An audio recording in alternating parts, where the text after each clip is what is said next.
रोक पाएंगे वो नहीं रोक पाए। आज फिर आपके दरमियान में आ रहे हैं और कह रहे हैं कि हमको वोट दे दो, हम बीजेपी को रोक पाएंगे।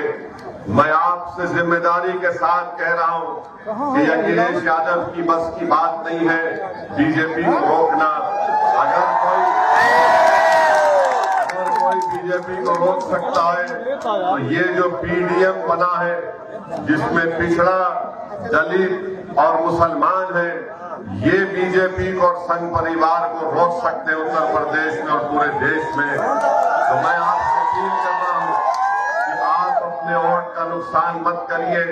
हम आपसे वादा भी कर रहे हैं कि इंशाअल्लाह ताला ये हमारा जो पीडीएम बना है, हम अपनी बहन के साथ सिर्फ इस पार्लियामेंट के चुनाव की हद तक नहीं रहेगा, बल्कि उत्तर प्रदेश में इसको और लेकर आके जाएंगे।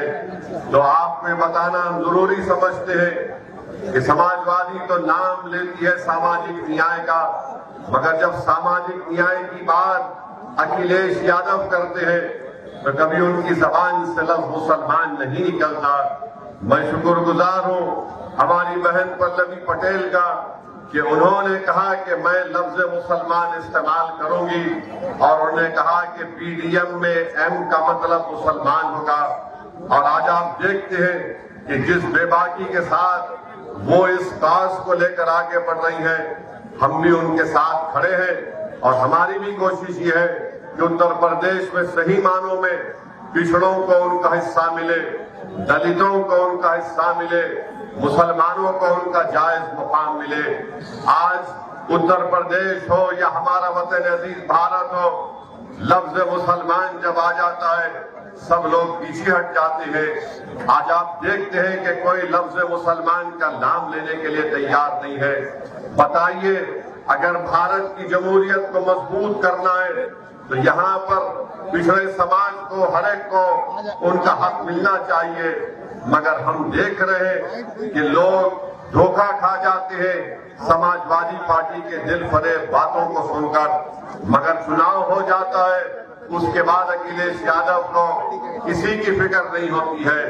मेरी आपसे गुजारिश है, ये पार्लियामेंट का चुनाव भारत की तारीख का एक बहुत अहम और बड़ा ही नाजुक पार्लियामेंट का चुनाव है।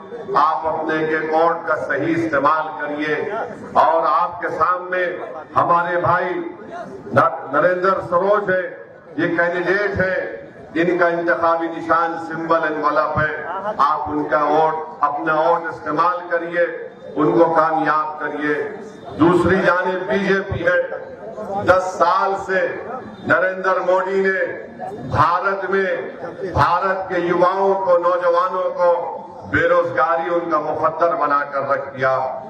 आज रोजगार नहीं दे पाते हैं और नरेंद्र मोदी के पास इसका कोई जवाब नहीं है। महंगाई आसमान को छू रही है। मैं आपको याद दिलाना चाहूंगा कि 2022 के विधानसभा के चुनाव में जब तीसरे मरहले की मतदान हो चुका, उस वक्त नरेंद्र मोदी ने उत्तर प्रदेश की आवाम के दरमियान में आकर कहा था कि मोदी आपसे वादा कर रहा है कि जितने चुट्टा जानवर फिर रहे, मोदी उनको उसका इंतजाम करेगा। बताइए, आज उत्तर प्रदेश में सबसे बड़ा मसला ये तमाम के तमाम जो जानवर जो रोडों पर फिरते हैं, किसानों की खेत खा लेते हैं, और जब वो गरीब किसान जाकर उनसे पूछता है कि भैया हमारे खेत को नुकसान हो गया, तो गवर्नमेंट की तरफ से कहा जाता है बाबा और योगी ने आपको 500 रुपए का इनाम दिया है, ये 500 रुपए रख लीजिए। आप बताइए, रात में खेत में जानवर घुस जाते हैं, जिसका वादा नरेंद्र मोदी ने किया। नरेंद्र मोदी ने विधानसभा के चुनाव में कहा था कि मोदी आपको वादा कर रहा है।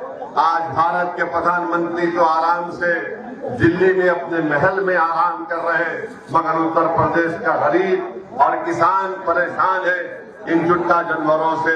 इसका कोई पुरसाने हाल नहीं है। आज आप देखते हैं कि नरेंद्र मोदी कहते हैं कि मैंने गरीबों को गैस का सिलेंडर दिया। मोदी जी, कभी किसी गरीब के घर में आप चले जाइए, 1 या 2 गैस का सिलेंडर के बाद वो गरीब परिवार गैस का सिलेंडर खरीद नहीं सकता, उनके पास उतने पैसे नहीं है, वही लकड़ियों पर खाना पकता है, वही धुआं निकलता है हमारी बहनों के लिए। फिर तीसरा नरेंद्र मोदी कहते हैं कि मैंने प्रधानमंत्री आवास योजना में घर दिए। अरे कहाँ दिए आप बताओ ना हमको। मैंने प्रधानमंत्री आवास योजना के लिए, मुद्रा लोन के लिए और ये गैस के सिलेंडर की स्कीम के लिए मैंने आरटीआई एप्लीकेशन डाला, मगर कभी इसका जवाब नहीं आता है। तो मेरी आप तमाम से अपील है कि आपको देख समझकर अपने वोट का इस्तेमाल करना है। अभी हम आ रहे थे तो रास्ते में नरेंद्र मोदी का हमने एक वीडियो देखा। नरेंद्र मोदी जिस सफाई के साथ झूठ को बोलते हैं, शायद ही कोई इस तरह से झूठ बोल सकता होगा। भारत के प्रधानमंत्री ने कहा, एक टीवी चैनल को इंटरव्यू देते हुए कहा कि मैंने गाजा में जो इजरायली जालिम हुकूमत बमबारी कर रही थी, मोदी ने कहा कि मैंने यहां से अपने कदमी को भिजाया ताकि वो जाकर बेंजामिन नेतन्याहू से कहे कि रमजान के महीने में बमबारी मत करो। नरेंद्र मोदी इतना झूठ क्यों बोलते हैं आप? यकीनन एनएसए गए थे। सुनिए, यकीनन एनएसए गए थे, मगर पूरे रमजान में जालिम इजरायलियों ने गाजा के फलस्तीनियों पर बम बरसाते रहे। आज 16,000 बच्चे मर गए नरेंद्र मोदी गाजा में, 15,000 महिला मर चुकी है, 12 लाख अवाम बेघर हो चुकी है। एक नहीं, दो नहीं, करीब 20,000 के करीब बिल्डिंगें इजराइल ने बर्बाद कर दिया। और भारत के प्रधानमंत्री झूठ बोलकर कह रहे कि मैंने भिजाया था इजराइल को। ये मुझे खामखा घेर लेते हैं मुसलमानों के नाम लेकर। मोदी जी, कोई नहीं घेरता, आप घेरने का काम करते हैं, मगर इंशाअल्लाह ताला अब हम आपके घेरे को तोड़कर निकलेंगे इंशाअल्लाह। आप बताइए, सुनिए, भारत के प्रधानमंत्री जो कह रहे हैं कि मैंने इजराइल को कहा कि रमजान में बमबारी मत करो। आज स्पेन में एक भारत की कश्ती जिसमें 27 टन का हथियार था, असला था, एक्सप्लोजिव थे, उसको स्पेन की हुकूमत ने कहा कि तुम स्पेन में आकर कश्ती को अंदर नहीं ला सकते। वो चेन्नई से जा रही थी इजराइल को। बोलो प्रधानमंत्री, क्या ये सच है या झूठ है? अरे आप दे रहे हैं इजराइल को असला।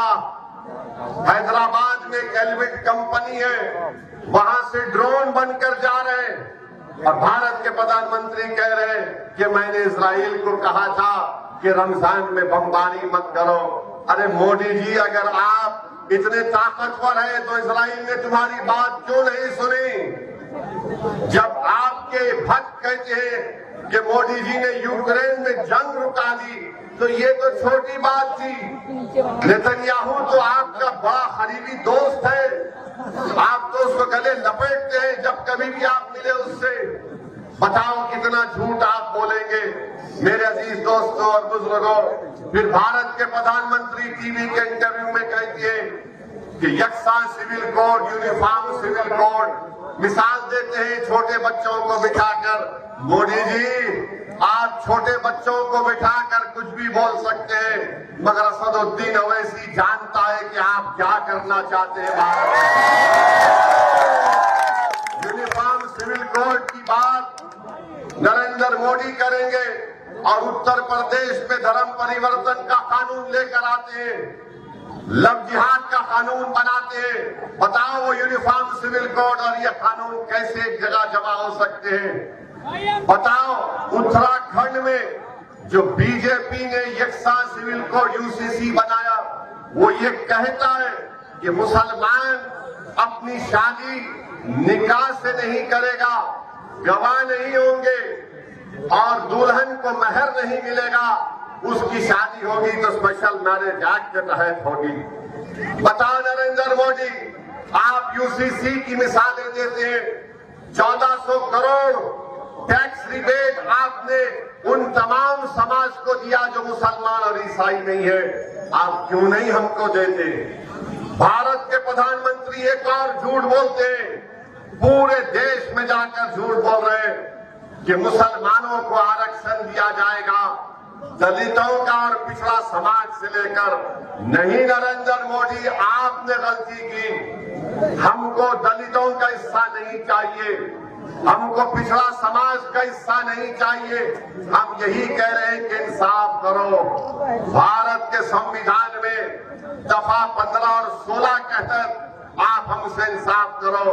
मैं आपको बता रहा हूं, आज नरेंद्र मोदी बाबा साहेब अम्बेडकर की बात करते हैं, मगर वही बाबा साहेब अम्बेडकर के संविधान को खत्म करना चाहते हैं। कैसे खत्म करना चाहते हैं? नरेंद्र मोदी की सरकार ने इकोनॉमिक वीकर सेक्शन के ऊपर 10% रिजर्वेशन दे रहे हैं। किसमें दे रहे हैं? तालीम में और रोजगार में।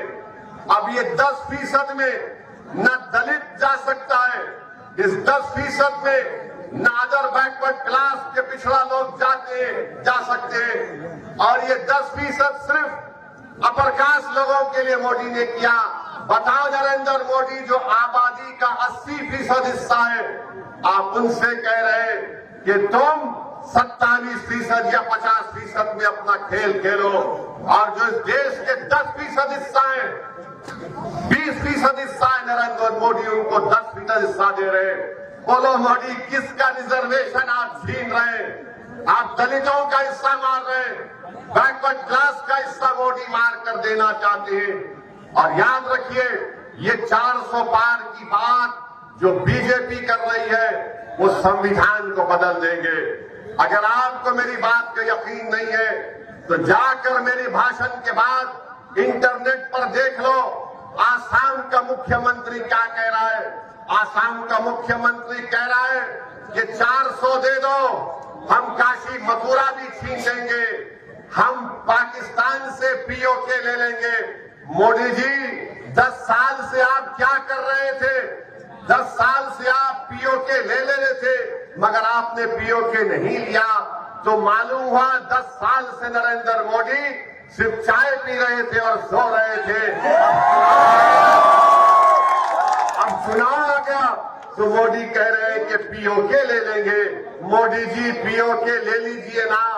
भारत की संसद में हमने, हमारे बुजुर्गों ने एक रेजोल्यूशन पास किया था कि वो भारत का हिस्सा है। अरे आप 10 साल से क्या कर रहे हैं? मगर आप भाजपा के लोगों से पूछो तो बोलेंगे पीओके ले लेंगे। जब उनसे पूछो चीन का क्या करोगे, चीन भारत की 2000 स्क्वायर किलोमीटर जमीन पर कब्जा करके बैठा है, तो नरेंद्र मोदी और बीजेपी के लोग सन्नाटे में आ जाते हैं, सन्नाटे में आ जाते हैं।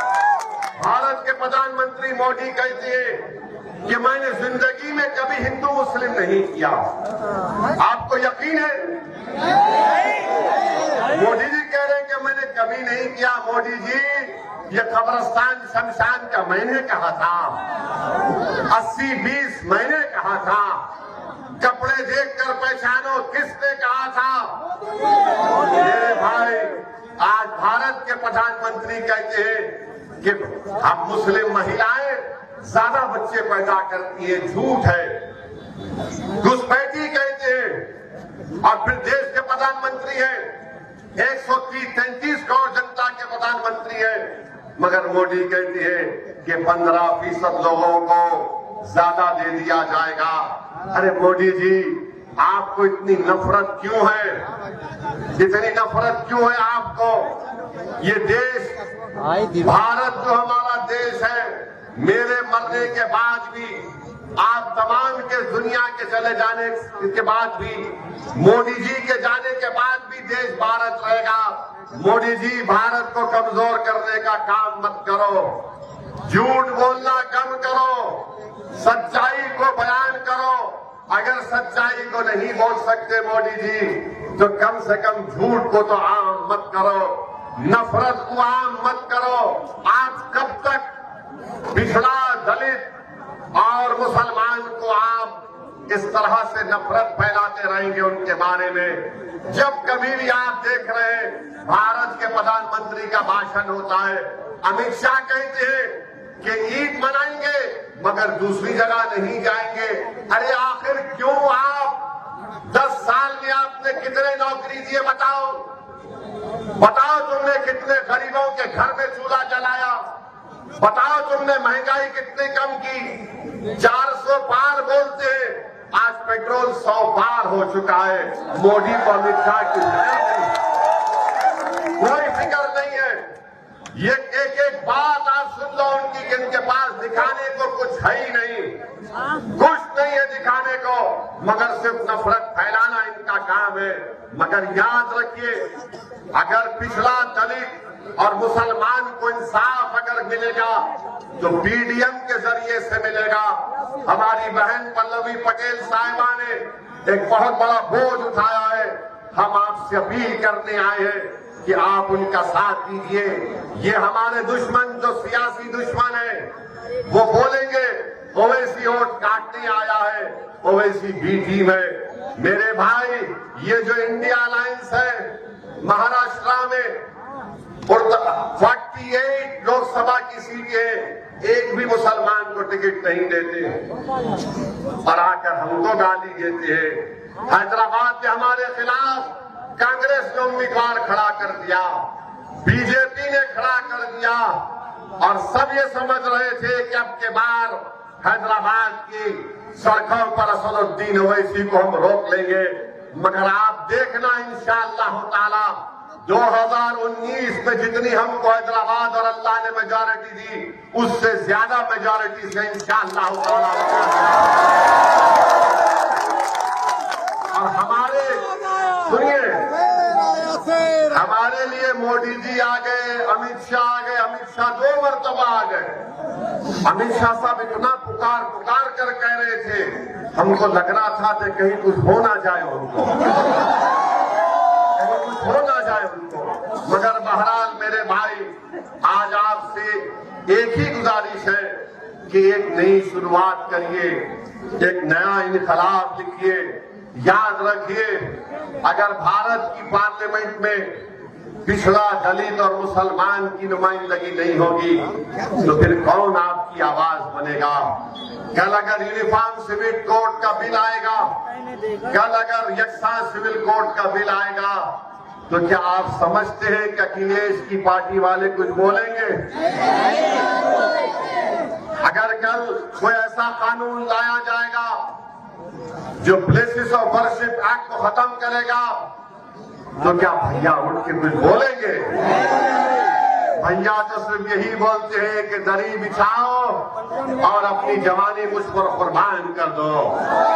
मेरे भाई, जिस शख्स के परिवार के लोग पूरे भाजपा में चले गए, उनके छोटे भाई की पत्नी बीजेपी में चले गई, हर जगह से उनके रिश्तेदार बीजेपी में चले जाते हैं। तो हम आपसे अपील कर रहे हैं कि अपना एक एक वोट एनवलप के निशान पर लगाइए। करती हूँ, नमो बुद्धाय, जय भीम, अस्सलाम वालेकुम। इस मंच पर उपस्थित अपना दल AIMIM प्रगतिशील मानव समाज पार्टी और बहुजन आर्मी के सभी सम्मानित पदाधिकारियों का, समर्थकों का, मानने वालों का, आप सभी कौशाम्बी के कोने से आए अपने चाहने वालों का, लोकतंत्र के सबसे मजबूत स्तंभ अपने पत्रकार बंधुओं का, सुरक्षा में लगे सुरक्षा कर्मियों का, और जिनकी वजह से आज हम यहाँ पर हैं, आगे न खड़े हो जी। ऐसे लोकसभा कौशाम्बी के प्रत्याशी नरेंद्र सरोज के साथ साथ आप सभी का बारंबार धन्यवाद।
आगे बढ़ो।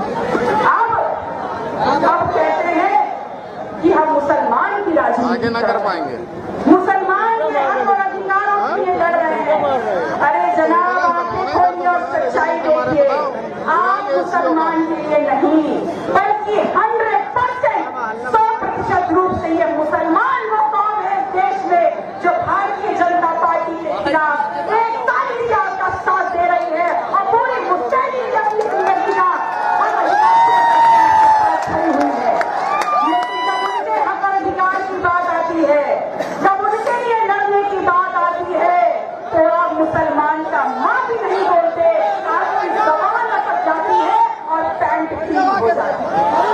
मैं आप लोगों से कहने आई हूं कि अगर ये मुसलमानों में हितैषी है तो बताएं कि बगल के जनपद प्रयागराज में क्या हुआ, बताएं गाजीपुर में क्या हुआ, मुझे बताने की जरूरत नहीं, आप सबको पता है।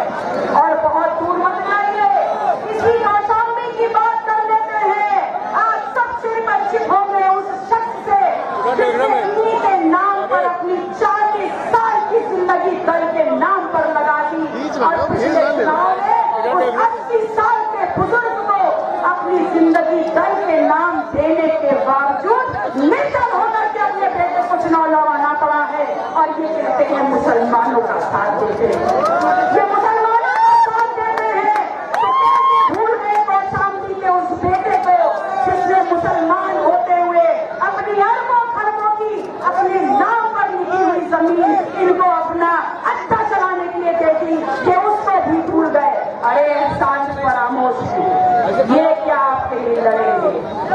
और तो और ये भी बता दूं कि मुसलमानों के लिए लड़ रहे हैं ना, मुसलमान इनकी साथ खड़ा होता है ना, तो कल आप लोगों ने सब लोगों ने इसी जनपद कौशाम्बी में उनका मंच देखा होगा। क्या उनके मंच पे लगे हुए बैनर पे जिनको हम मानते हैं, आप सब मानते हैं, समाजवादी पार्टी के कद्दावर नेता आजम तहर साहब की क्या 1 मिलीमीटर की फोटो भी दिखाई दी थी? और कहते हैं मैं आप लोगों से कह रही हूं कि आज मैं पीएम के प्रत्याशी नरेंद्र कुमार सरोज को आपके बीच में लेके आई हूं और इस साथ इस उम्मीद और इस आशीर्वाद का मैं आश्वासन और पुख्ता सबूत आप लोगों से लेने आई हूं कि आने वाले 20 मई को जो लोकतंत्र का एक बहुत बड़ा त्योहार है, उसमें चाहे गाय गोरू को आप चारा पानी मत करिएगा, चाहे बच्चों को खाना ना खिलाइएगा, चाहे घर पे चूल्हा ना जले, लेकिन इस लोकतंत्र के पर्व में अपनी पूरी ताकत के साथ सुबह सुबह खड़े होकर के वोटिंग लाइन को भी लंबी कर दीजिएगा कि सबको एहसास हो जाए कि नरेंद्र कुमार का चुनाव निशान जो ईवीएम मशीन पे नंबर 4 पर दिखाई देगा लिफाफा, वो आप सबका शुभ संदेश लेकर के वो लिफाफा कौशाम्बी आपको पता यहाँ जितने लोग खड़े हैं और जिनके सरकारी दस्तावेजों पे पिछड़ा दलित मुसलमान लिखा है, ये ईवीएम की लड़ाई। हमें लोगों को ये बताना है कि हमारा काम कि दूसरों के लिए दरी बिछाना नहीं और भैया के नाम जवानी कुर्बान करना नहीं। हम अपने हक की लड़ाई लड़ेंगे, अधिकार की लड़ाई लड़ेंगे और सबसे पहले हिस्सेदारी की लड़ाई लड़ेंगे।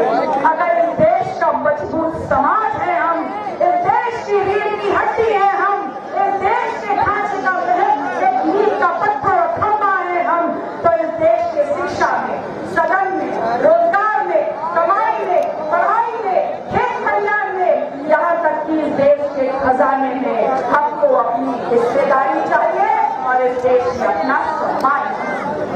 आपको पता है आज इस देश में कवायद किस चीज की? आज इस देश में कवायद है इस बात की, एक नई आवाज की, एक नई यलगार की, और वो यलगार, वो नई आवाज कुछ देर में आपके बीच में पहुंचेगी। वो आवाज जो देश की राजनीति में ये स्थापित कर सके कि देश की राजनीति में मुस्लिम समाज की राजनीतिक भागीदारी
के अनुपात में हिस्सेदारी है, नहीं आराम से दोगे तो छीन देंगे। मैं आप लोगों को कहने आई हूँ प्रदीप भाई इस देश के लोगों को 5 किलो राशन देने की लाइन में लगा करके खत्म करने का काम कर रहे हैं। तो अगर 5 किलो राशन दे तो 50 किलो ले लेना, 50 किलो दे तो 1 कुंटल ले लेना।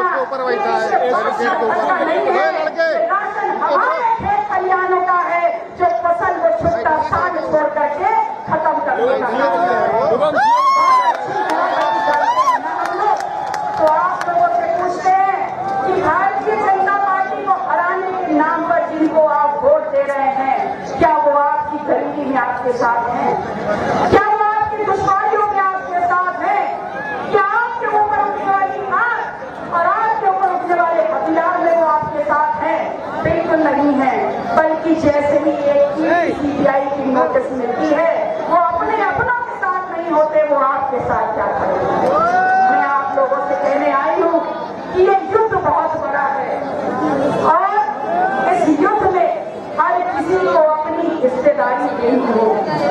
लोग आपके बीच में आएंगे और कहेंगे मैं उसका चेला हूँ, मैं इसकी चेली हूँ, लेकिन मैं कहती हूँ कि मैं किसी की चेला चाटरी नहीं हूँ। मैं डॉक्टर सोनेलाल पटेल की औलाद हूँ, एक शेर की औलाद हूँ। ना झुकूंगी और ना पीछे हटूंगी। अगर आप लोगों का पूरा साथ सहयोग मिला तो मेरा तो ये संकल्प है कि इस आंदोलन को और तेज धार दे करके पूरे देश में फैलाएं।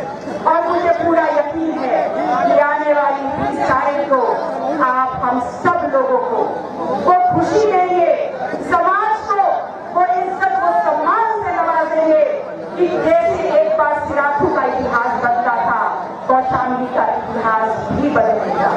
मैं आप लोगों से ये कहने आई हूँ कि आप सब लोग ये याद रखिएगा कि ये लड़ाई स्वाभिमान की है, ये लड़ाई हिस्सेदारी की है, और उससे ज्यादा ये लड़ाई इस बात की है कि कल हमें अपनी आगे आने वाली पीढ़ियों के सामने इस उदाहरण को रखना है कि जब तमाम सियासी ताकतें हम लोगों का सर कुचल रही थी, उस दिन हम लोग वो लोग थे तो अपना झंडा लेकर के, विचारधारा लेकर के उनके सामने खड़े होकर के लड़ रहे थे, तलवार भी चला रहे थे और धार भी लगा रहे थे।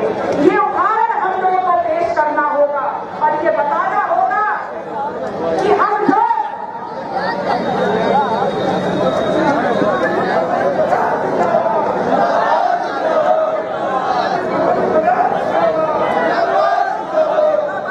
ये 5 किलो राशन में हमारा 5 किलो भविष्य ले रहे हैं और हमको 2000 रुपए करके अपनी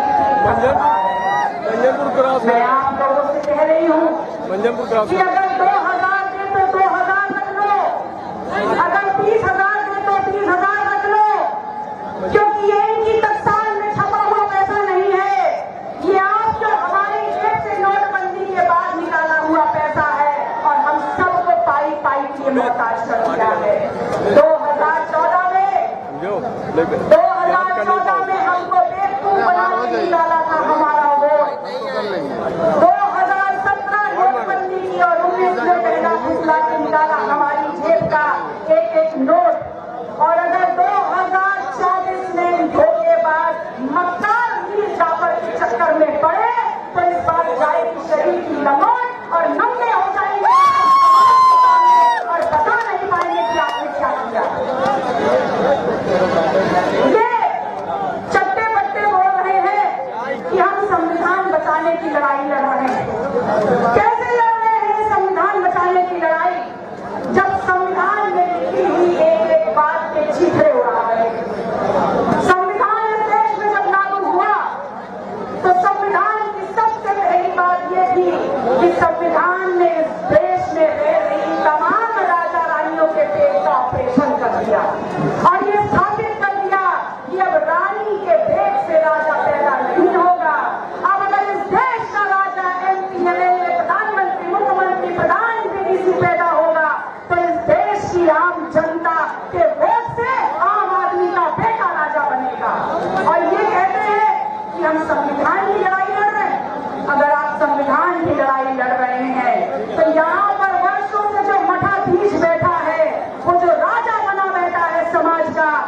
उसका बेटा आपके बीच में चुनाव लड़ने क्यों आ रहा है?